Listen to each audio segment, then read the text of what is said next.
हम आज Indus valley civilisation को डिस्कस करेंगे। और इंडस वैली सिविलाइजेशन आपको पता है कि हम सब की हिस्ट्री है। ये बहुत ही इम्पॉर्टेंट एक हम लोगों के लिए, सब के लिए ये एक हमारी हिस्ट्री अगर देखा जाए सब कॉन्टिनेंट की सबसे पुरानी हिस्ट्री सिविलाइजेशन की, तो वो इंडस वैली सिविलाइजेशन और मेहरगढ़ की जो सिविलाइजेशन थी वही है। तो मेहरगढ़ को हम पहले डिस्कस कर रहे थे, अब हम इंडस वैली को डिस्कस करने वाले हैं आज। ठीक है जी। तो अच्छा जी, तो नॉन कन्फर्मिस्ट इसको आप एक्सप्लेन करेंगे? सबको खुशामदीद। Welcome to Kalim's book club. As mentioned, हम लोग अर्ली इंडियंस का आज 5th पार्ट डिस्कस करने जा रहे हैं, जो कि टोनी जोसेफ की बुक है। मेहरगढ़ की सिविलाइजेशन के बारे में 2 स्ट्रीम्स पहले बात हमने बहुत एक्सटेंसिवली की और हमने ये बताया था कि वो 7000 BC और 2600 BC के टाइम पीरियड में बलूचिस्तान के एरिया में एग्जिस्ट करती थी, जो कि अराउंड 9000 साल पुरानी सेटलमेंट थी। नाउ जिस तरह से टाइम आगे बढ़ता रहा, ये सिविलाइजेशन, ये सेटलमेंट जब अपने मिड फॉर्म में आई, मतलब middle we would say mature form में आ रही थी, और भी काफी सारी सेटलमेंट्स इसके इर्द गिर्द और ईस्टर्न साइड पे स्प्रिंग अप करने शुरू हो गई थी उसी टाइम पे। और ये सेटलमेंट इसलिए भी इंपॉर्टेंट है क्योंकि one of the first agricultural experiments इस एरिया में किए गए, जो कि ईरान से होते हुए बलूचिस्तान में जो लोग पहुंचे थे। हमने इस पर भी एक्सटेंसिवली बात की थी। यंगर ड्रायर्स का जो पीरियड था, उसके बाद जो खत्म हुआ अराउंड 12,900 और 11,700 ईयर्स के बीच के बाद प्रॉपर एक्सपेरिमेंट शुरू हो गए थे एग्रीकल्चर के। हमने दूसरे ट्राइब्स के बारे में भी बात की जो ईरान में एग्रीकल्चरल और शेफर्डिंग कर रहे थे। वही लोग इवेंचुअली आकर मेहरगढ़ की सिविलाइजेशन की उन्होंने बुनियाद रखी। और हमने ये भी एविडेंस देखा है कि वो they were not entirely dependent on agriculture. उनके पास ऑब्वियसली वो शेपर्डिंग भी कर रहे थे, मतलब बकरियां और शीप चरा रहे थे। जीबू कैटल, जो कि इंडिजिनस कैटल है साउथ एशिया की, वो उसकी फर्स्ट इमर्जेंस हमें इस एरिया में मिलती है। वो मिल्क प्रोडक्ट्स उसके यूज कर रहे थे, और हंटर गैदरिंग की टेक्निक्स या उस मीन्स से भी अपनी सस्टेनेंस या अपनी लिविंग कर रहे थे। मतलब मे बी एग्रीकल्चरल जब एग्रीकल्चर जब कम होता होगा, they might go and Hunt for गजेल्स, जो हिरन होते हैं या दूसरे एनिमल्स का हंट कर कर। तो it was a mix, it was not 100% agricultural, it was a mix civilization. जी खालिद। जी, आपकी आवाज अच्छा, मुझे मैं तो आ म्यूट रही था है। मैं म्यूट था। अच्छा, तो ये जी मेहरगढ़ की सिविलाइजेशन की हम बात कर चुके हैं ऑलरेडी। यंगर ड्रायस का जो सीजन टाइम था वो 11,200 से लेके 12,000 मेरे ख्याल है इस तरह से समथिंग था, मुझे अब सही याद नहीं है। ठीक है, जी तो वो 12,900 to 11,700। जी हाँ उसके दरमियान था। उसके बाद से फिर बहुत सारी जो सेटलमेंट्स आई, वो उनमें से एक हमारी सब कॉन्टिनेंट की सेटलमेंट मेहरगढ़ भी थी। मेहरगढ़ सिविलाइजेशन को प्रीकर्सर माना जाता है किसका? इसका दूसरी का इंडस वैली सिविलाइजेशन का। ठीक है, फिर इधर बहुत से डिफरेंट जो लाइफस्टाइल था वो बड़ा डाइवर्स था इंडस वैली इस एरिया के लोगों का। क्यों? यहाँ पे एक फार्मिंग सेकंड भी वो काले, मुझे करते थे। थोड़ा छोटा सा एतराज है इस चीज पे कि इसको इंडस वैली सिविलाइजेशन की बजाय इसका जो ओरिजिनल नाम है वो हड़प्पन सिविलाइजेशन है। मेरा ख्याल इसे हड़प्पन सिविलाइजेशन कहना चाहिए। इंडस वैली के ऊपर जो है ना, फिर वो एक पॉलिटिकली इनकरेक्टनेस सी आ जाती है, जिसके ऊपर फिर काफी लोग एतराज नहीं, कर फिर सकते तो हैं। इसे मलोहा सिविलाइजेशन कहना चाहिए, क्योंकि असल नाम तो इसका मलोहा सिविलाइजेशन था ना, जो कि चलें वो दुनिया कह से। लें, लेकिन इंडस वैली कहना जो है एग्जैक्टली। वो चले, कदरे हड़प्पन सिविलाइजेशन जो है उसके अंदर फिर काफी, अभी अभी हम हड़प्पन पे वैसे पहुंचे नहीं है। अभी हम मेहरगढ़ के बाद वाले पीरियड की बात कर रहे हैं। इस टाइम पे गांव बड़े होते गए, कुछ सिटीज टाउन्स किस्म की चीजें आहिस्ता आहिस्ता इमर्ज हो रही थी। ये लोग जो थे वो फार्मिंग करते थे, मगर फार्मिंग इनकी जिंदगी का बड़ा पार्ट नहीं था। शिकार भी करते थे, ये जंगली गैदरिंग भी करते थे, और फिर नोमैडिक हर्डिंग, यानी जो जो जानवर थे उनको भी ये कैटल फार्मिंग भी करते थे। ठीक है, तो ये था। अब हमारी हड़प्पन सिविलाइजेशन शुरू होती है। जो पहले अर्बन लोग थे सब कॉन्टिनेंट के, वो जो हैं वो हड़प्पन सिविलाइजेशन में हमें नजर आते हैं। मेहरगढ़ का हम उसे सिविलाइजेशन तो कहते हैं, मगर उसे जरा मेहरगढ़ कल्चर कहना ज्यादा बेहतर है, क्योंकि वहां पे अभी हमें ट्रू सिविलाइजेशन की जो कुछ प्रॉपर्टीज हैं वो नजर नहीं आ रही थी।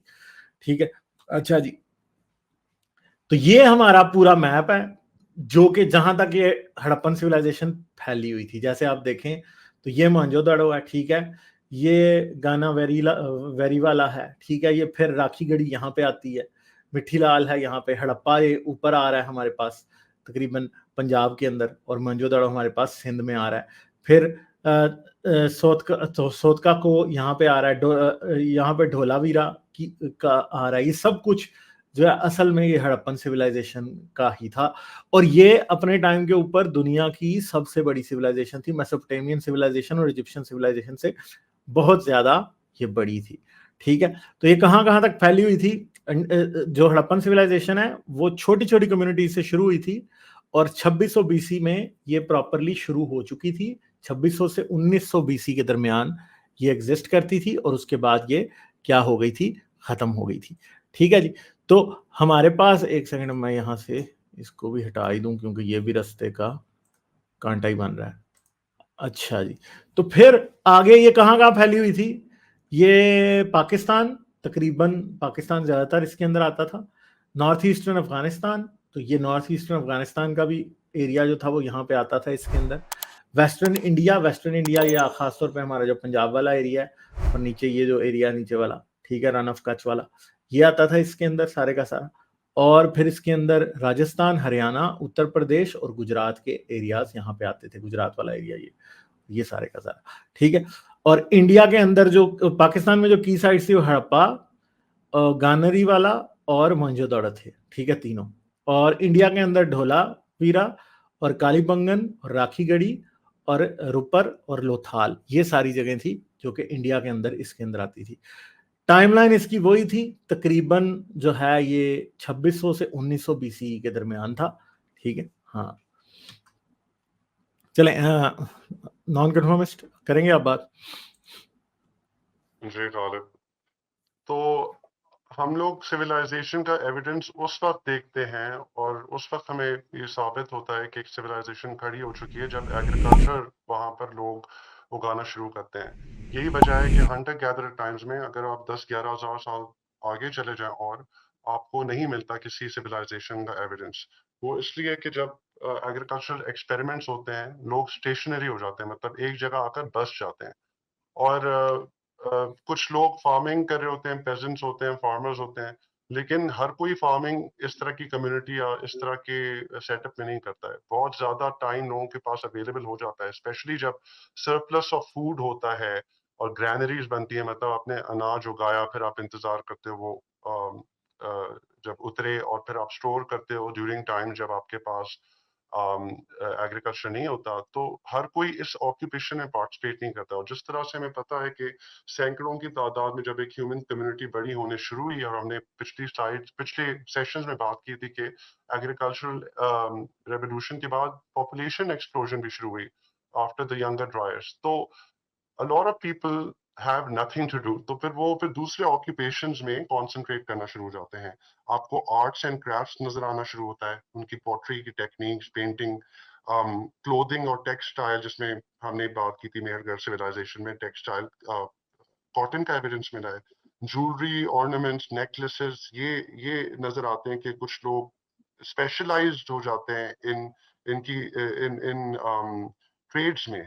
और टैबलेट्स मिलती है सीज, मतलब आपको एक ग्रुप नजर आता है जो डिजाइन करा है मोटर्स, टैबलेट्स में राइटिंग्स लिख रहा है। फिर कुछ लोग रिलीजियस थॉट में एंगेज करते हैं, प्रीस्ट बन जाते हैं, सोशल एंड पॉलिटिकल हायरार्की बनती है।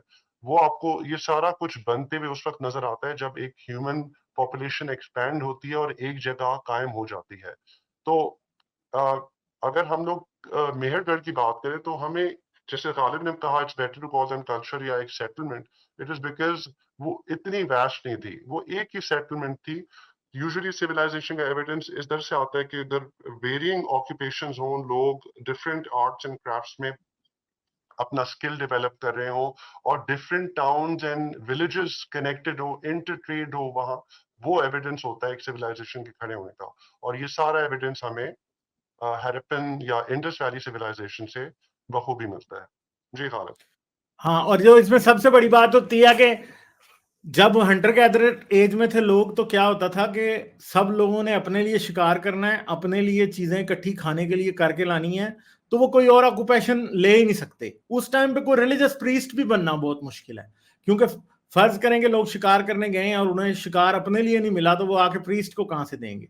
तो फूड सरप्लस जो है ना, वो जो अभी नॉन कन्फर्मिस्ट ने बात किया, वो बहुत ही इंपॉर्टेंट है। जब तक वो ना हो तो लोग जो है ना स्पेशल जो है ना ऑक्यूपेशन नहीं ले सकते। कोई ब्लैक स्मिथ नहीं बन सकता, कोई स्टोन स्मिथ नहीं बन सकता, कोई रिलीजियस प्रीस्ट नहीं बन सकता। इसलिए जब हम ये कहते हैं ना कि ऑर्गेनाइज रिलीजन भी एग्रीकल्चरल दौर की वजह से पैदा हुआ है, इसलिए कि एग्रीकल्चरल दौर से पहले तो हर कोई अपना पेट भरने के लिए ही फिर रहा था ना। मगर अब जब लोगों ने सेटलमेंट्स बना ली और उन सेटलमेंट्स के आसपास लोग एग्रीकल्चर करने लगे और उनके पास ग्रैंडरीज में इतना इतना अनाज है कि वो अपना पेट तो पाल सकते हैं, वो साथ स्पेशल काम करने वाले लोगों का भी पाल सकते हैं। तो फिर क्या हुआ, उस टाइम स्टोन मेसन सामने आ गए, उस टाइम पॉटरी करने वाले यानी मिट्टी से बर्तन बनाने वाले सामने आ गए, उस टाइम डिफरेंट किस्म के स्टोन टूल्स बनाने वाले सामने आ गए, घर बनाने वाले सामने आ गए, और उसी टाइम मंदिर वगैरह बनने लगे। उससे पहले आपको मंदिर मिलते भी नहीं है। इवन कि जब आप खास तौर पे इवन के जब आप मेहरगढ़ में और इवन के इंडस वैली सिविलाइजेशन में भी देखते हैं, तो इंडस वैली सिविलाइजेशन में भी आप ये चीज देखते हैं कि आपको अभी कोई खास बहुत सी ऐसी चीजें हैं जो आपको डेवलप होती नजर नहीं आई। खास तौर पर रिलीजन इतना खास आपको डेवलप होता हुआ नजर नहीं आता, क्योंकि इवन के इंडस वैली सिविलाइजेशन के लोग भी टोटली एग्रीकल्चरल डिपेंडेंट नहीं थे, ज्यादा वो एनिमल हर्डिंग और बहुत सी चीजें भी थी जिनको वो किया करते थे। ठीक है, तो ये चीजें हैं जो इनसे पता लगता है कि सिविलाइजेशन कैसे कैसे हुई, फॉरवर्ड हुई।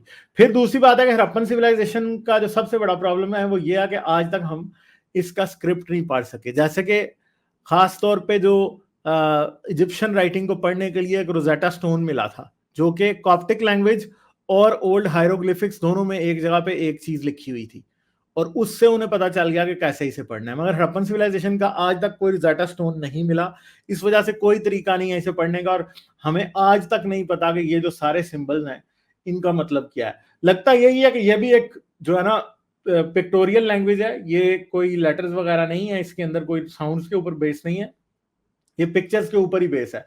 तो इनका मतलब क्या है, हमें अभी भी इसके बारे में आज तक नहीं पता, और ये एक एनिग्मा ही बना हुआ है अभी तक कि क्या हड़प्पन सिविलाइजेशन के लोग जो बड़ी बड़ी रॉक इंस्क्रिप्शंस कर रहे थे, जो उन्होंने लिख रखी थी चीजें, उनका मतलब क्या है। हो सकता है आने वाले वक्त में कभी ये हो जाए डी कोड। अब एआई का टाइम भी आ रहा है, तो शायद कल को कोई तरीका हमें मिल जाए जिससे हम इसे डिसाइफर कर सकें, मगर अभी तो हमें पता नहीं चला। ठीक है जी, अच्छा जी, तो नॉन कन्फर्मिस्ट बताएंगे इस वाली को आप? जी, इधर अगर आप मैप देखें, गालिब ने पहले भी मैप शेयर किया था, वो उससे सिमिलर ही है। ये जो हाईलाइटेड एरिया, यही पूरा इंडस वैली या हड़प्पन सिविलाइजेशन का है। अब गालिब ने बताया कि 2600 बीसी और 1900 बीसी के दरमियान ये सिविलाइजेशन एग्जिस्ट करती थी, जो कि अगर आज की डेट से अंदाजा लगाएं तो अराउंड 4500 साल पुरानी सिविलाइजेशन है ये। कुछ लीनियंट आर्कियोलॉजिस्ट कहते हैं कि 5500 साल पुरानी है। मे बी इसकी बुनियाद उस वक्त बनने शुरू हुई, लेकिन इसका जो प्राइम पीरियड था that came about 4600 years ago, मतलब 2600 बीसी में। अच्छा, इसमें आपको एक्चुअली 1400 मतलब 1400 साइट्स हैं, जिसमें गांव, टाउन, सिटीज, ये सब हैं। लेकिन प्रोमिनेंट शहर जैसे गालिब ने ऑलरेडी मेंशन किए, पाकिस्तानी साइड पे हड़प्पा, गनेरीवाला और मोहनजोदड़ो हैं, और इंडियन साइड पे धोलावीरा, कालीबंगन, राखी गढ़ी, रूपल एंड लोथल। अब इनमें जो मेजर, ये सब मेजर सिटीज है, लेकिन इसके अलावा जो स्मॉल विलेजेस हैं वो सब मिलाकर 1400 साइट्स हैं। 900 साइट्स इंडिया की साइड पे हैं, अराउंड 450 पौने 500 साइट्स पाकिस्तानी साइड पे हैं। लेकिन इसमें दो बड़े शहर हैं, एक हड़प्पा है, दूसरा Mohenjodaro. That is why we call it the Harappan civilization in a way कि ये मे बी वो कंट्रोल सेंटर था, वहां सेंट्रल कमांड वहीं से आती थी। और इंडस वैली भी कहना इसको इसलिए मुनासिब होता है क्योंकि मोहनजोदड़ो उतना ही बड़ा शहर था, वो सिंध में आता है, इंडस रिवर वहां से फ्लो करता है। यहाँ पर आगे जाकर स्लाइड में बात होगी कि इनकी वाटर सप्लाई के कौन से दो बड़े चैनल से। Indus river was the biggest one. Ghalib, अगर आप बलूचिस्तान के नीचे देखें, मेहरगढ़ पे अगर पॉइंटर रखें, बलूचिस्तान जहाँ लिखा हुआ है ऊपर ऊपर मेहरगढ़, ऊपर ऊपर ऊपर जाए, ऊपर जाए और ऊपर जाए, ऊपर और लेफ्ट पे। ये मेहरगढ़ है, ये मेहरगढ़ है, हाँ ये जगह जी। अगर मेहरगढ़ को देखिए कितनी करीब है ये हड़प्पन सिविलाइजेशन से, तो हम लोग जब खास तौर पे ये, और इसका इक्वल डिस्टेंस है मोहनजोदड़ो और हड़प्पा दोनों से। तकरीबन जी, तकरीबन। और हमने पिछली स्लाइड्स में भी और स्ट्रीम्स में बात की है कि ये प्रीकर्सर थी हड़प्पन सिविलाइजेशन की। मतलब यही एक ऐसा टाइम आया कि जब ये मेहरगढ़ की सेटलमेंट मैच्योरिटी पे पहुंची, तो इंडस वैली हड़प्पन सिविलाइजेशन शुरू हो चुकी थी। तो ये एक तरह से concurrently at the same time exist कर रही थी, लेकिन for some reason Mehrgarh settlement extinct हो गई। वहां के लोग फिर नौशहरों, आप देखें बिल्कुल नीचे नौशहरों है, हमने पिछली 2 स्ट्रीम्स पहले ये बात की थी ये कि वहां नौशहरों के है, लोग फिर ये इधर आबाद नौशहरों, हुए। ये जी, ये नौशहरों है और फिर और ये यहाँ से फिर मेहरगढ़ है साथ, जी बिल्कुल साथ। ये जी मेहरगढ़ है, जी ये नौशहरों है साथ ही। जी। हाँ तो वहां शिफ्ट होकर फिर यहीं से फिर जो सिविलाइजेशन है हड़प्पन सिविलाइजेशन, उसकी बुनियाद ही इरेनियन डीएनए जो हमें मिलता है इनकी एंशिएंट डीएनए में, जो वेस्ट एशियन लोग थे जिन्होंने मेहरगढ़ की बुनियाद रखी, फिर इन्होंने जाकर बुनियाद रखी हड़प्पन सिविलाइजेशन की अर्ली इंडियंस के साथ मिलकर। तो आगे जाकर ये पूरा एडमिक्सचर बन जाता है। और ये सारे आपको जो शहर नजर आ रहे हैं हाईलाइटेड एरियाज में, इनमें 1400 साइट्स हैं, जिनमें से काफी सारी प्रॉपर्टी डिग भी नहीं हुई। और यहाँ गालिब देखिए 2 रिवर्स भी है ना, इंडस वैली का रिवर जो फ्लो कर रहा है हाँ, पाकिस्तानी साइड पे, इंडस रिवर और घाघर घग्गर घाघर हाकरा, हाकरा जी, और जो घाघर कि हाकरा एक्सटिंक्ट रिवर रिवर को है। सरस्वती रिवर भी कहते हैं।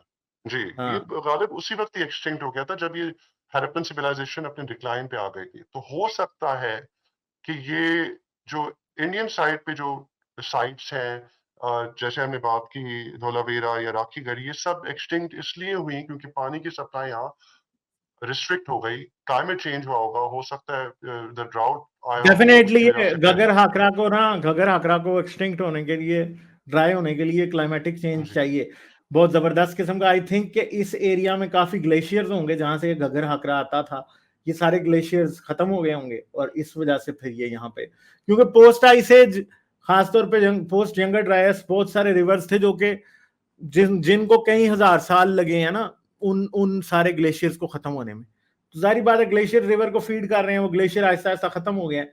आई थिंक के मैं जहां तक समझता हूं ना, ये सारा एरिया इधर तक, मतलब ये इवन के जो नॉर्थ पंजाब है ना उसके अंदर भी बहुत सा एरिया ऐसा होगा एक टाइम के ऊपर जिधर तक ग्लेशियर्स होंगे। ठीक है, 100 साल पहले, 125 साल पहले ये इस्लामाबाद है, इधर बर्फ पड़ा करती थी। ठीक है, हमें ये पता है इस्लामाबाद में 100 साल पहले बर्फ पड़ा करती थी। तो 10,000 साल पहले या 3-4 हजार साल पहले की आप बात करें तो हो सकता है इस्लामाबाद तो बहुत ही हैवी स्नो पड़ती हो। तो ग्लेशियर्स, फिर जारी बात है बहुत सारे ऐसे पहाड़ जो आज हमें नजर आ रहा है वहां पे ग्लेशियर नहीं है, वहां पे भी ग्लेशियर होंगे उन टाइम्स में। तो बहुत सारे और चैनल होंगे। आई थिंक सिंध और बलोचिस्तान बहुत रिलेटिवली बहुत ग्रीन होगा एज कम्पेयर टू, और पंजाब जो है ना वो काफी ठंडा होगा क्योंकि यहाँ पे बर्फ काफी पड़ती होगी। हाँ जी, हाजी भाई कुछ बोल रहे थे।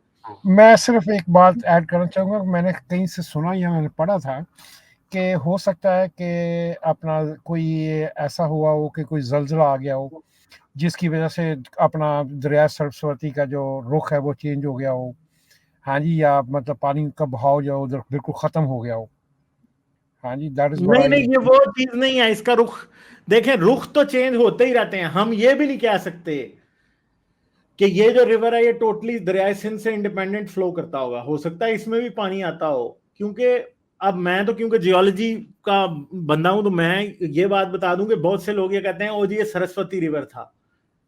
ये पिन पॉइंट करना ही इम्पॉसिबल है कि कौन सा रिवर जो है वो सरस्वती हो सकता है, क्योंकि यहाँ पे घग्गर आकरा अकेला नहीं है जो रिवर होगा, यहाँ पे कई और रिवर होंगे। ठीक है, जो आज एक्सटिंक्ट है। तो किसी को भी ये कहना कि ये रिवर फलां रिवर है, ये इम्पॉसिबल सी बात है।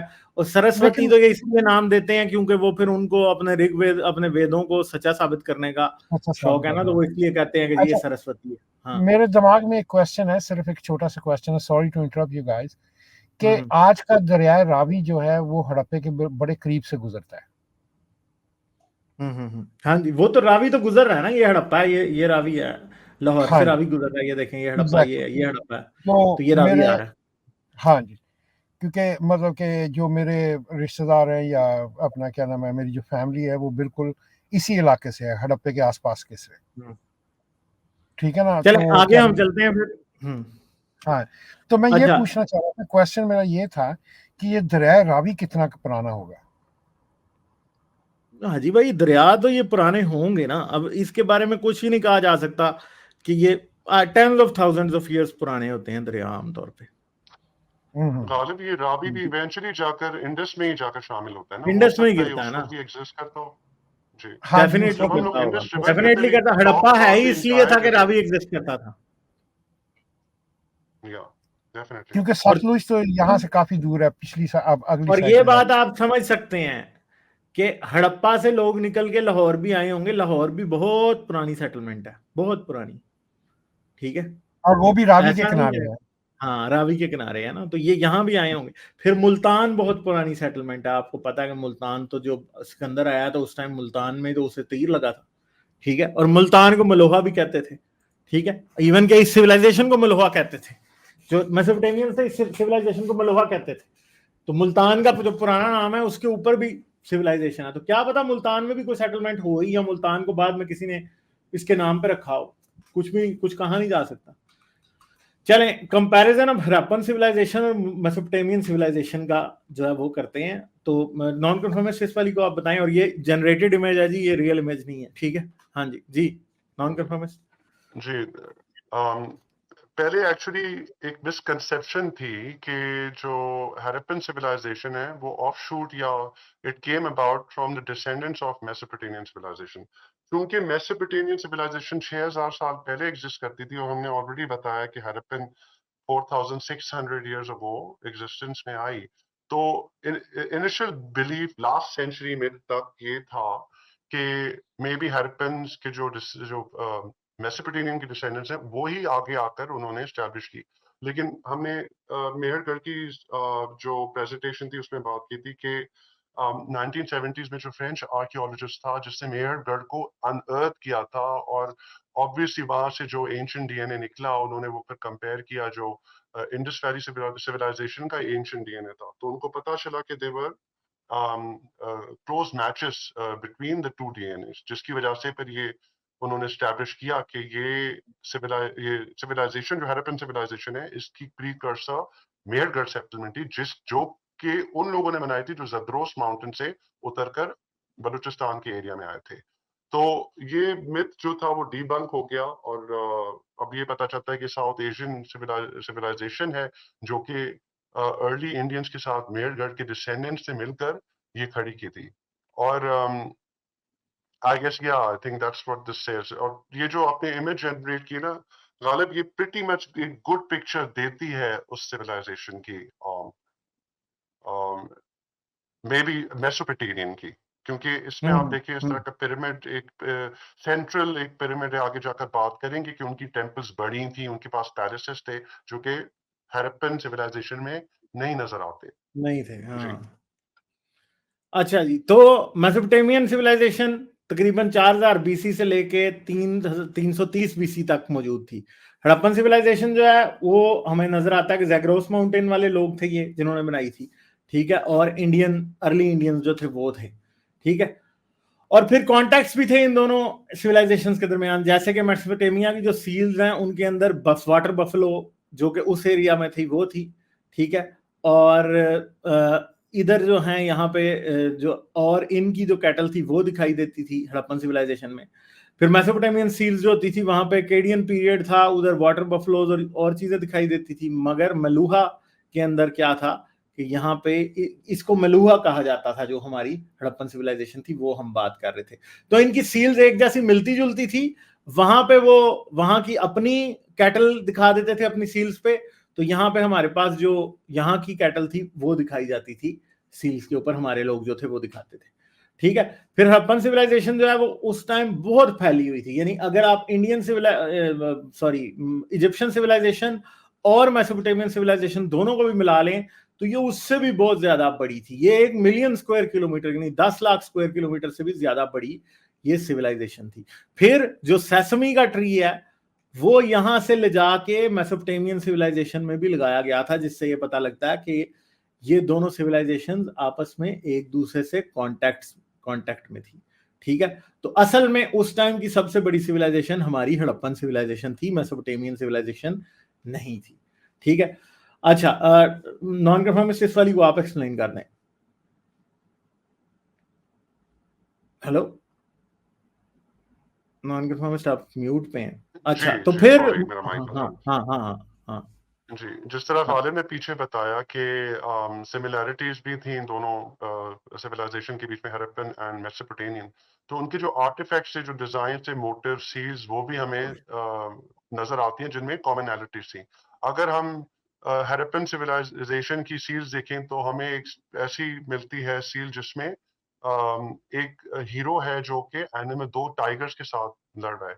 और यही अगर आप उसकी सिमिलैरिटी देखें, किंग गिलगामेश जो कि मेसोपोटामियन किंग था, उसके ऊपर एपिक ऑफ गिलगामेश की भी जो पूरी स्टोरी है, उसमें भी वो किंग एग्जैक्टली ये अगर आप देखें, this is one man fighting two tigers, ये हड़प्पन सिविलाइजेशन की ये सील है। लेकिन इसी तरह की सील आपको फिर मेसोपोटामियन में मिलती है। तो ओनली डिफरेंस इज कि इंस्टेड ऑफ टू टाइगर्स वो लायंस के साथ लड़ रहा है।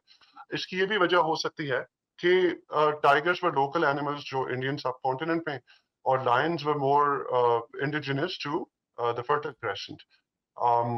That is why we see कि वो कल्चर या वो स्टोरी जो गिलगामेश की मेसोपोटामियन में रेलेवेंट थी, उसको रेलेवेंट बनाने के लिए इन्होंने अपने लोकल एनिमल्स को उसमें रिप्लेस कर दिया है। और ये आप देखते हैं, ये जो हीरो है या गॉड है, this man is fighting two tigers, it shows, और उनके आगे जाकर आप लोग को हम लोग बताएंगे कि there is no violence towards people, जो हड़प्पन सिविलाइजेशन की जो सील्स है। और आई थिंक या इसमें दूसरी चीज में आप देखिए, आपको गोट भी नजर आ रही है, रेनोसरस भी नजर आ रहा यानी आपको है, एलिफेंट है। यहाँ तो पे इनकी आपको ये हड़प्पन की नील गाय नजर आ जो रही है, सील्स थी, नील दे गाय वर नजर आ रही बेस्ड है, on their own local animals. जी इधर आपको नील गाय नजर आ रही है, आपको गैंडा नजर आ रहा है, आपको फिर जो एक और किस्म की गाय मिलती है इंडिया में वो नजर आ रही है, और हाथी नजर आ रहा है। उनके ऊपर अपने इलाके के नजर आते थे। और एक ही जैसी सील, यानी वो कहानी, गिलगामेश की कहानी शायद हड़प्पन सिविलाइजेशन में भी मौजूद थी। हो सकती है ये बात, कैसे? सिंपल सी बात यह है कि गिलगामेश की कहानी में गिलगामेश दो शेरों को ऐसे, दो शेरों से लड़ता है, तो उसमें हमें दिखाई देता है कि दरमियान में गिलगामेश है और दो शेर, उसने दोनों शेरों की गर्दन पकड़ी है।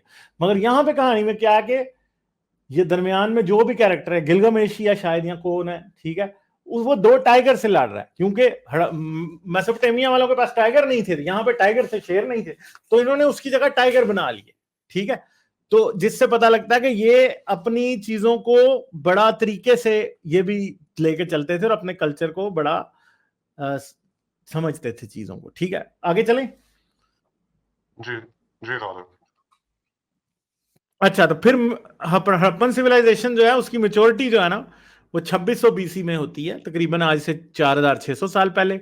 उस टाइम ही स्क्रिप्ट जो है वो स्टैंडर्डाइज हो जाता है, यानी लिखाई का स्क्रिप्ट स्टैंडर्डाइज होता है उस टाइम। ठीक है, और सारा स्टैंडर्डाइज स्क्रिप्ट जो है वो सारी जगहों पे हड़प्पन सिविलाइजेशन में यूज होता है। फिर हड़प्पन सिविलाइजेशन का जो स्क्रिप्ट है वो तकरीबन 3300 बीसी में समझा जाता है कि आया था सामने। ठीक है, और ये उसी टाइम आया जब मेसोपोटामिया में भी राइटिंग शुरू की गई थी। और हमें यह भी पता है कि हड़प्पन सिविलाइजेशन और मेसोपोटामियन सिविलाइजेशन के दरमियान में कल्चरल इंटरेक्शन था, और ये एक दूसरे के साथ इनका राब्ता रहता था और ट्रेड भी होता था। फिर गालिब, दूसरी बात आप यह है पीछे एक जी, स्लाइड पे जाइएगा। हाँ जी, सॉरी, मुझसे कुछ मेंशन करना है। जी, आप देखें कि यहाँ चाइना में मेसोपोटामिया और इजिप्ट में जब राइटिंग शुरू हुई, तो उसी वक्त हड़प्पन, अगर 3300 बीसी लिखा हुआ है तो that would be around 5000 years ago, Harappan में भी राइटिंग शुरू हो गई थी। तो इट्स नॉट, ये नहीं कह सकते कि 5300। वो वहाँ, जी जी 5000, 5,500 साल पहले, जब मैंने कहा था ना कि वो जो लीनियंट आर्कियोलॉजिस्ट कहते हैं कि अराउंड 5,500 साल पहले सिविलाइजेशन शुरू हो गई थी और अपने फुल प्राइम पे 4600 इयर्स अगो पहुंची थी। अच्छा, ये जो है ना सील जो नजर आ रही है, इसे कहते हैं पुशुपाती सील। इसमें you can see a man doing in sitting in a yoga pose. अच्छा, हाँ ये बहुत इंटरेस्टिंग चीज है। हम लोग कनेक्शन देखते हैं योगा का विद हिंदुइज्म। देखिए, हिंदुइज्म हाँ रिलीजन का कनेक्शन, कोई एविडेंस उस रिलीजन का, स्ट्रॉन्ग एविडेंस इनके कोई माइथोलॉजिकल गॉड्स का नहीं नजर आता। तो yoga is, we know that इस खत्ते, मतलब साउथ एशियन खत्ते में कि ये इंडिजिनस प्रैक्टिस है और ये एग्जिस्ट कर रही थी. Maybe Harappans were the ones to introduce yoga, but they were not Hindus. ये हमारे एंसेस्टर्स थे. इसमें कोई हिंदुइज्म का रिलीजियस एलिमेंट नहीं है. हिंदुइज्म इन प्रॉपर फॉर्म जब हम लोग अगली प्रेजेंटेशन में जाएंगे, when we will discuss about Aryan migration, we will see caste system coming in. तो ये उस वक्त ये प्रैक्टिस यहाँ से कॉपी कर they have taken it into the religion of Hinduism जब आर्यन माइग्रेशन हुई. तो योगा का क्रेडिट असल में हैरप्पन या इंडस वैली सिविलाइजेशन को जाता है. ये प्रैक्टिस उस वक्त से चल रही थी. उसमें हिंदुइज्म का रिलीजियस सिग्निफिकेंस नहीं नजर आता. जी गालिब. अच्छा जी, तो फिर दूसरी बात यह है कि दुनिया की दूसरी सिविलाइजेशंस में हमें यह दिखाई देता है कि चूड़ियां लोग पहनते थे, ठीक है, मगर हड़प्पन सिविलाइजेशन में जितनी ज्यादा किस्म की चूड़ियां और जितनी ज्यादा मिलती हैं ना, उतनी कहीं भी और नहीं मिलती, ठीक है. फिर हड़प्पन सिविलाइजेशन के अंदर जो बैल के जरिए बैलगाड़ी जो है वो मिलती है बहुत ज्यादा, आज से 4700 साल पहले, ठीक है. और पहिया जो है वो इजाद किया गया था, यहाँ पे व्हील का किया गया था इजाद, और व्हील के थ्रू फिर जो ऑक्स कार्ट्स थे वो, इधर घोड़े नहीं थे, ठीक है, घोड़ा नहीं था यहाँ पे बैलगाड़ी चला करती थी, ठीक है. तो वो जो ऋग्वेद में घोड़ों का जिक्र है ना जगह जगह, वो भी हमें पता चलता है कि जो ऋग्वेद है ना वो हड़प्पन सिविलाइजेशन के टाइम का नहीं है, क्योंकि उस टाइम इंडिया में कोई घोड़े नहीं थे. जो भी लोग आए वो घोड़े लेके अपने साथ आए, जो कि आर्यंस थे, और उन्होंने ही फिर बाद में लाया. ये आगे हम देखेंगे अच्छे तरीके से, ठीक है. सोशल कस्टम्स और पॉलिटिकल हायरार्की क्या, जितनी भी सील्स आपने जितनी भी सील्स पीछे दिखाई है उसमें कहीं भी हॉर्स नहीं है, घोड़ा नहीं है. देखें आप, यहाँ पे गैंडा है, यहाँ पे वाटर बफलो है, यहाँ पे हमारे पास टाइगर है, और ये हमारे पास एलिफेंट भी है, मगर हमारे पास घोड़ा नहीं है. बकरी ये नीचे नजर आ रही है आपको, ठीक है. और इस आदमी के सर के ऊपर भी ये मुझे लगता है कि ये इस कैटल का जो बफलो है ना, इसके सींग लगे हुए हमें दिखाई दे रहे हैं, ठीक है. तो ये बात याद रखिएगा कि आमतौर पे जब लोग किसी जानवर के सींग पहन रहे हैं ना, इसका मतलब है कि वो हंटर्स हैं उस जानवर के, ठीक है. तो ये भी एक चीज थी असल में, ठीक है. चलें फिर आगे. और मछली भी आपको नजर आ रही है यहाँ पे, ठीक है, मछली भी आपको नजर आ रही है. तो ये हमें पता लग रहा है. ये देखें, आदमी भी नजर आ रहा है यहाँ पे. बताती है कि ट्रेड रूट जो इनका चल रहा था दूसरे सिटीज और टाउन्स के साथ, और आपने जो पीछे डायग्राम दिखाया जिसमें मेसोपोटामियन का मैप था, इजिप्शियन का मैप था और इंडस वैली सिविलाइजेशन का, तो उनका एक ट्रेड रूट जो पाकिस्तानी कोस्टल एरिया है वहां से भी निकलकर पर्शियन गल्फ से होता हुआ इट यूज्ड टू एंटर. तो ये प्रिमिटिव बोट्स में हैरप्पन सिविलाइजेशन ट्रेड करती थी, मेसोपोटामियन के साथ वहां लैंड करती थी, अगर लैंड रूट नहीं यूज किया जाता, सी रूट, और वहां से फिर ये लोग इजिप्शियन सिविलाइजेशन के साथ ट्रेड करते थे. अगर लैंड रूट यूज करे थे तो फिर पाकिस्तानी साइड से सेंट्रल एशिया में एंटर होकर ईरान के थ्रू फिर eventually they would reach the fertile crescent. जी खालिद. और बहुत ज्यादा इस बात में पॉसिबिलिटी है कि हम सब के एंसेस्टर्स इस सिविलाइजेशन में कहीं रह रहे थे, ठीक है. हम में से बहुत ज्यादा लोगों का कोई दादा, कोई दादी, कोई नानी, कोई नाना इधर रह रहा था, कोई ना कोई. ये नहीं मतलब हो ही नहीं सकता कि हम जो नॉर्थ इंडिया के लोग हैं उनका ना रहता होगा ही, पक्का ही होगा, ठीक है. तो we have a very deep connection with this.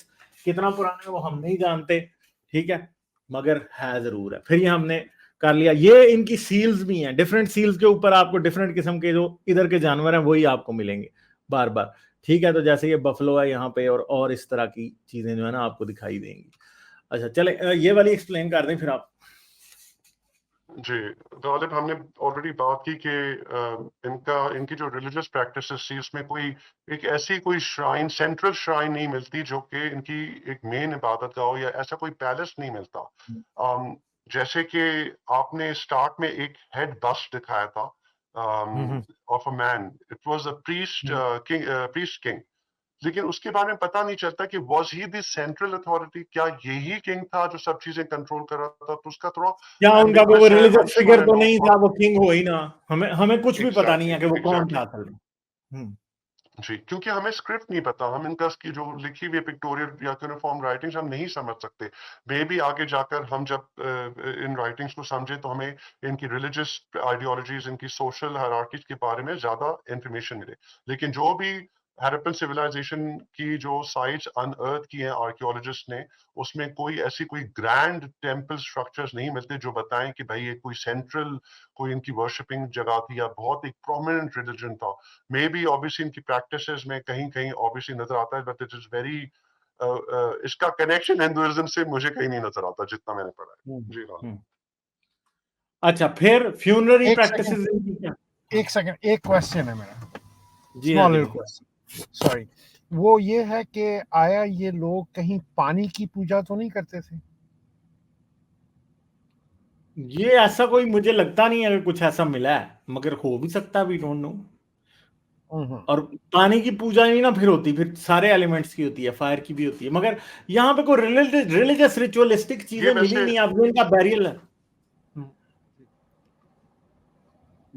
Non हाँ जी, कॉन्फॉर्मिस्ट कुछ कहना चाह रहे जी थे? हाँ गालिब, जी, करें। आपने मेसोपोटामियन की आप काफी दफा हिस्ट्री डिस्कस करते हैं, तो वहां पर हमें काफी सारे उनके गॉड्स नजर आते हैं मेसोपोटामियन साइड पे। इधर अगेन क्योंकि हीरोज नजर आ रहे हैं आपको फाइट करते हुए एनिमल्स के साथ ज्यादा, जैसे मैं वैसे समझ नहीं रहा हाजी हाजी भाई, आपने पानी का क्यों जिक्र किया कि उसकी पानी की कोई डेटी या पानी की पूजा के लिए? इज इट बिकॉज के ये ज्यादा एरिया आपको डिजर्टेड लगता है अभी कि पानी उस वक्त सरप्लस था? Would that be the reason? या आई मीन क्या कहते हैं उसको, क्योंकि मैंने कहीं पे देखा था, ये मैं वो डॉक्यूमेंट्री याद करने की कोशिश कर रहा था कि उन्होंने ये दिखाया कि वहाँ पे जो पानी के कुएं थे उनके इर्द गिर्द कुछ लकीरें भी लगी हुई हैं। हाँ जी, जो इस बात ओके, का मतलब कर सकते हैं कि हो सकता है, क्योंकि वो पानी की इसलिए क्योंकि दिस इज द फर्स्ट मतलब कि वेयर के जहाँ पे उन्होंने अपनी एग्रीकल्चरल अपना स्कीम वगैरह शुरू की, एक ही जगह पे रहना शुरू किया। तो वो जो पानी का मतलब कि उसके साथ बड़ा उस ज़मीन के साथ और उनके साथ बड़ा ताल्लुक होगा, क्योंकि पानी की ही अगर वो पानी वहाँ पे अपना स्टोर करते हैं, हाँ जी, वो उसके ऊपर मतलब काबू कर लेते हैं पानी के ऊपर, वो ही वो मतलब कोई बड़ी सिविलाइजेशन बन सकती है। So that was a concept. आगे जाकर ये मेंशन है वाटर स्टोरेज और डैमिंग का प्रोसीजर कि ये उसमें भी ये परफेक्शन रखते थे। एग्जैक्टली, जी हाँ जी, और जिस हिसाब से ये काम करते थे तो हो सकता है कि ये लोग मतलब कि कहीं अपना वो जो कहीं पानी वगैरह या किसी एलिमेंट की मतलब उसको ना डिएटी समझते हुए प्रॉब्ली उसको एज अ मेरा लाइफ। ख्याल है ये आजी भाई, ये बात पॉसिबल नहीं है। क्यों? हम्म क्योंकि ये घरों में टॉयलेट बनाते थे और मुझे नहीं पता कि उसकी ड्रेनेज जो है वो जाती थी पानी की बॉडीज में कि नहीं। यहाँ वो टॉयलेट ऐसे होते थे कि वो अंदर ही उसके गंद रह जाता था। ये अब मुझे देखना पड़ेगा। मेरे ख्याल में इस बात की पॉसिबिलिटी नहीं है। अच्छा, मगर स्टिल वो है ना कि क्या उनके घरों से जो सीवरेज सिस्टम था वो निकल के दरियाओं में जाता था? अगर तो जाता था ना, तो फिर इसका मतलब है ये पानी की पूजा नहीं करते थे। ये देखना पड़ेगा मुझे अच्छी हम्म तरीके से। फ्यूनररी प्रैक्टिसेस इनकी ये थी कि ये बहुत ही मॉडेस्ट किस्म के फ्यूनरल करते थे। ये कोई कब्रों में सोना चांदी नहीं रखते थे, बल्कि ये बात पता लगता है कि जी ये जो भी लोगों को दफन करते थे उनके वैल्यूएबल्स जो है ना उनके बच्चों को या उनके आसपास के लोगों को मिल जाया करते थे। ठीक है, तो इनहेरिटेंस का भी हमें पता लगता है कि ये करते थे। और ये एक कब्र है जो कि हड़प्पा में ही डिस्कवर हुई है, जिसके अंदर एक कपल जो है वो बैरी है, मियाँ बीवी दोनों। ठीक है, ये बैरी हुए हैं और इनके साथ कुछ क्ले पॉटरी वगैरह ही रखी गई है, इसके अलावा कुछ और नहीं है। नॉन कन्फर्मिस्ट के बारे में आप कुछ ऐड करना चाहेंगे? जी गालिब, जैसे आपने कहा कि ये इनकी बहुत मॉडेस्ट प्रैक्टिस होती थी। आप देखें बैरियल भी बहुत सिंपल है, कोई ऑर्नामेंट्स इस तरह के एक्सपेंसिव या गोल्ड पर्सनल ऑर्नामेंट्स कोई रख देते होंगे, लेकिन ये एक्चुअली वैल्यू करते थे कि जो वैल्यूबल्स हैं बच्चों को मिले, कि दुनिया में जो जिंदा है उसके लिए काम आए, जो मर गया सो मर गया। क्योंकि इधर ही इसी time concurrent to this civilisation Egyptian में जाए तो वो तो भाई एम्बाम कर कर बॉडीज को ममिफाई कर कर इतने ऑस्टेंटेशियस फ्यूनरल्स करके इतने महंगे सार्कोफेगस में डालकर उसके सारा उनका जो वर्ल्डली पोजेशंस थी गोल्ड की सब उसके साथ उनको बैरी किया जाता था, और वो बिलीव करते थे कि आफ्टर लाइफ में वो उनके काम आएंगे। लेकिन ये सिविलाइजेशन में ये प्रैक्टिस नहीं नजर आती, जो कि इस बात की एविडेंस है कि ये शायद जानते थे कि जो ऑर्नामेंट जो एक्सपेंसिव गोल्ड और जो ऐसी कोई पोजेशंस वर्ल्डली पोजेशंस हैं उनका बेहतर फायदा इनके ऑफस्प्रिंग्स को होगा rather than burying them with the dead. दूसरी बात यह है, मैं थोड़ा और भी इसमें देख रहा था कि यहाँ पर बैरियल्स भी होते थे और अर्न्स भी रखते थे जिसमें क्रिमेशन, लेकिन ज्यादा ज्यादातर बैरियल यहाँ पर इस हैरप्पन सिविलाइजेशन में बैरियल का ही रिचुअल था व्हेन अ पर्सन डाइज। हमें पता है हिंदुइज्म के रिलीजन में जो जब मौत होती है तो क्रिमेट कर जो है एशेस दरिया में बहाई जाती हैं, लेकिन यहाँ पर ज्यादातर जो एविडेंस मिला है वो प्रॉपर बैरियल का मिला है, अर्न्स का भी मिला है, पर they were also into sending the dead back into the ground, जिस तरह से चाइनीज करते थे। जी गालिब। और दूसरी बात है, हमें पता है कि मेहरगढ़ वाले तो टोटली सिर्फ बैरियल ही कर रहे थे और वो भी फीटल पोजीशन में बैरियल करते थे। ठीक है, तो ये उनका कस्टम यहाँ लेते हुए आगे आ रहे थे, ये जलाते कम थे और दफनाते ज्यादा थे। ठीक है, अच्छा जी, तो हम आगे अब चलते हैं यहाँ पे। ये भी बता दें फिर आप। जी गालिब, इसमें इनका थोड़ा गवर्नेंस स्ट्रक्चर के बारे में बताया हुआ है। हमने पीछे बात की कि कोई ऐसी इनका पैलेसेस नहीं मिलते, एक कोई बड़ी सी एक सेंट्रल पिरामिड या टेम्पल स्टेप पिरामिड नहीं मिलती, जहां जिस तरह से हमें मेसोपोटामियन और इजिप्शियन सिविलाइजेशंस में मिलती है, जो कि एविडेंस है कि यहाँ पर जो एक ग्रुप ऑफ एलीट रूल कर रहा था इन पूरी साइट्स को, rather than just one person. अगर आप इस डायग्राम में भी देखें तो एक शख्सियत जो है, मेरे ख्याल से ये गॉड ही है, क्योंकि इसकी दुम भी नजर आ रही है। This hero God, heroic figure of a God, वो फाइट करिए टाइगर से। अगेन उनका जो लोकल जो एनिमल था उसको वॉर्ड ऑफ करिए, मे बी, और ये दरख्त के नीचे हो रहा है, may be they protecting the human community from the tiger. तो वो उनके पास ऑब्वियसली एक इस तरह से वो गॉड्स को ऑनर करते थे, कि उनकी ड्राइंग्स बनाकर, सील्स बनाकर, फिर हमें फिर उनकी फिर पैरेलल वहां मेसोपोटामिया में भी मिलती है, क्योंकि अगेन उनका ट्रेड रूट एस्टैब्लिश था। तो it seems that super natural या ह्यूमन इस तरह के बिलीव्स थे, लेकिन इनकी सील्स में humans are not fighting with humans.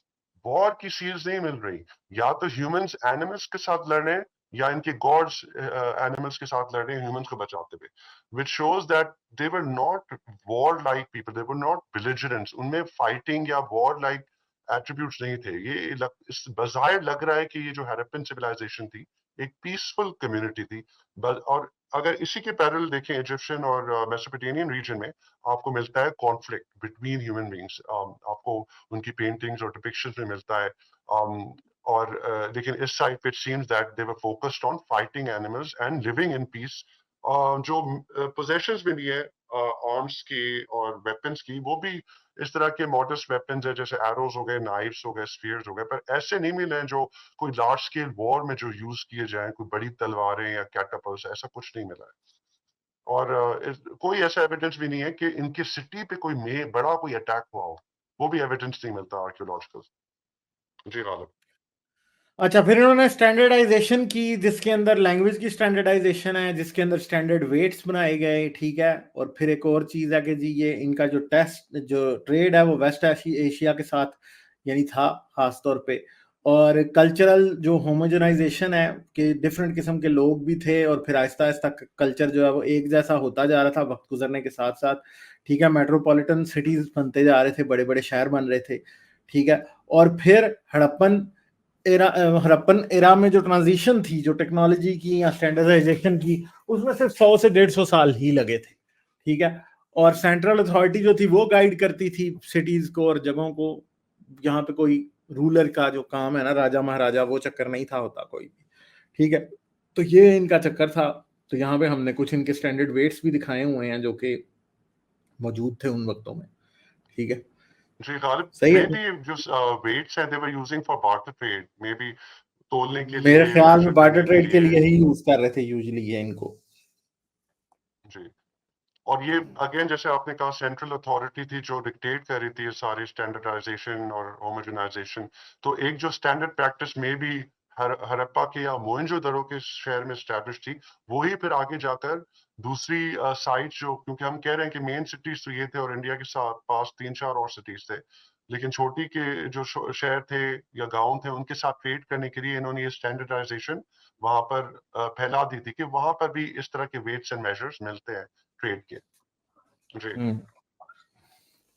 अच्छा जी, और फिर एडवांस्ड अर्बन प्लानिंग ये करते थे। सिटी जो है प्लान्ड होता था, सीधी स्ट्रीट्स होती थी, पूरा सिटी जो है वो एक प्रॉपर लेवल किया गया होता था। ठीक है, फिर इसके अंदर वाटर मैनेजमेंट पूरी सिटी की जाती थी कि जी पानी जो है वो किस तरफ से आएगा और कैसे जाएगा, ठीक है।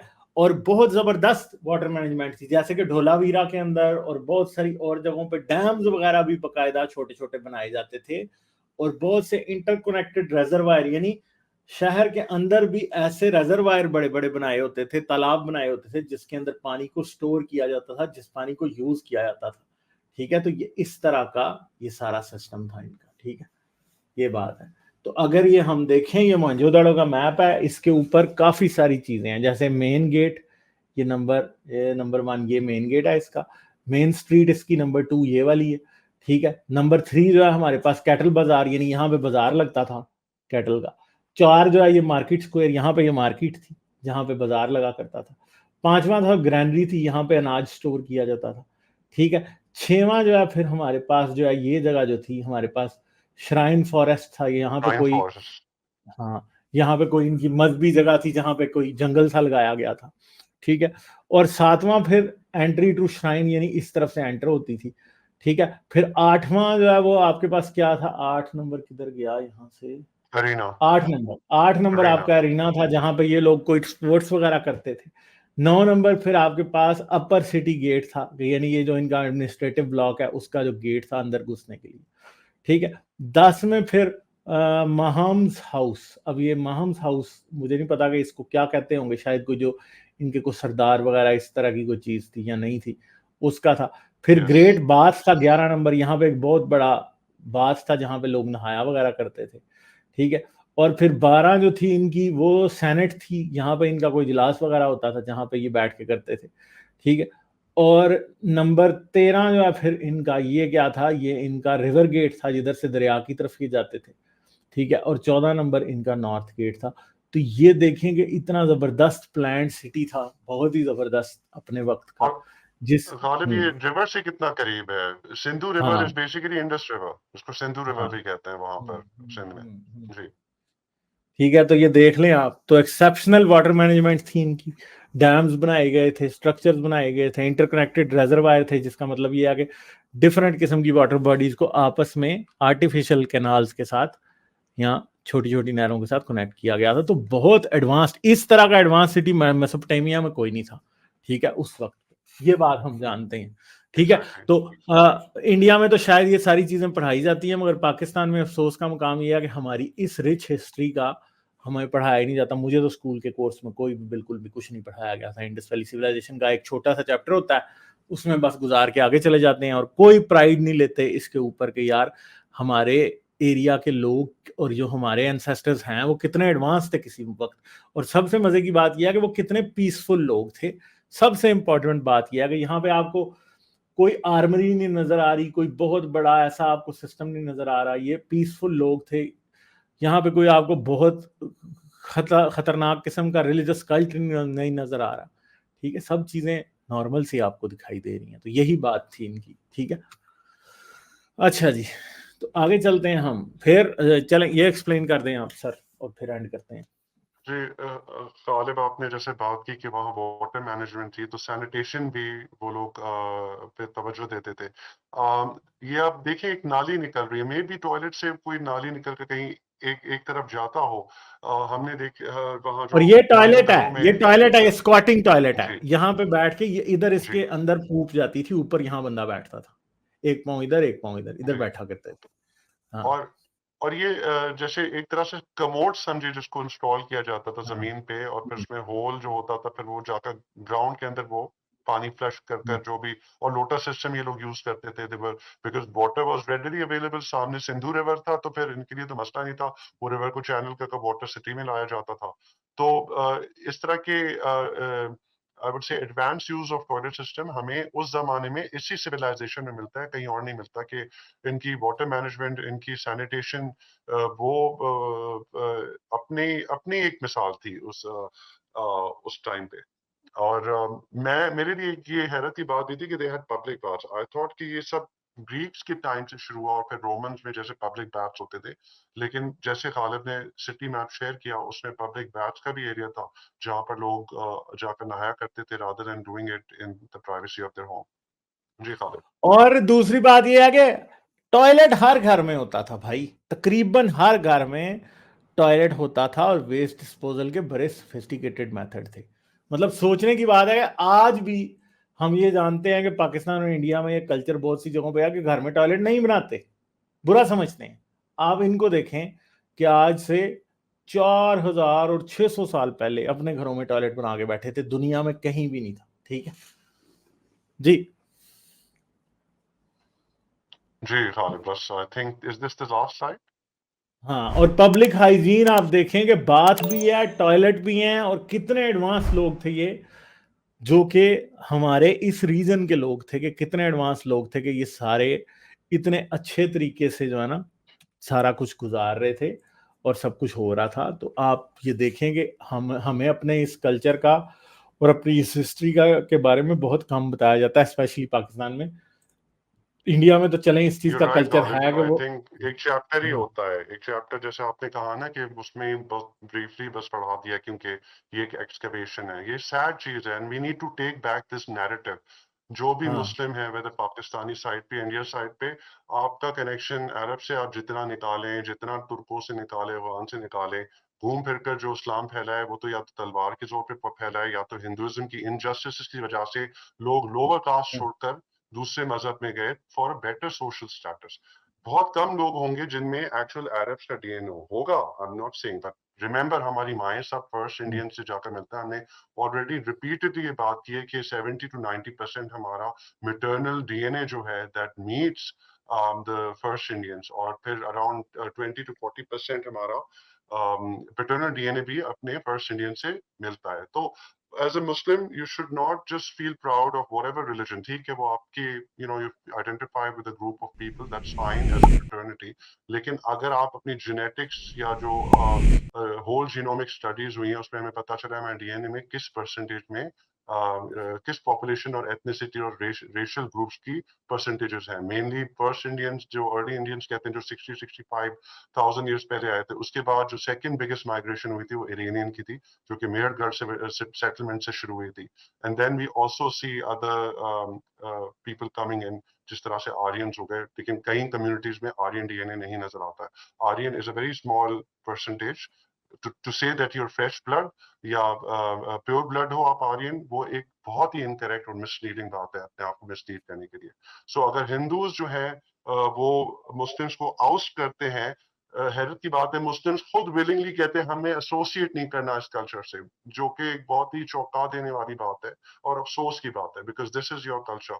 ठीक है, आप अपने रिलीजन को जितना एंडोर्स करो, लेकिन हमारे आबा और अजदाद, हमारा जो एंसेस्ट्री है वो यहाँ से चलता है। We should take ownership of our roots, जो कल्चर है। We should feel proud about the fact कि इतनी बड़ी सिविलाइजेशन, जैसे गालिब ने पहले दुनिया की सबसे बड़ी इजिप्शियन सिविलाइजेशन और मेसोपोटामियन मिलाकर भी उतना एरिया नहीं था, नहीं उतनी पॉपुलेशन थी जितनी ही बड़ी पॉपुलेशन हड़प्पन सिविलाइजेशन की थी, जो कि 1400 साइट से फैली हुई है।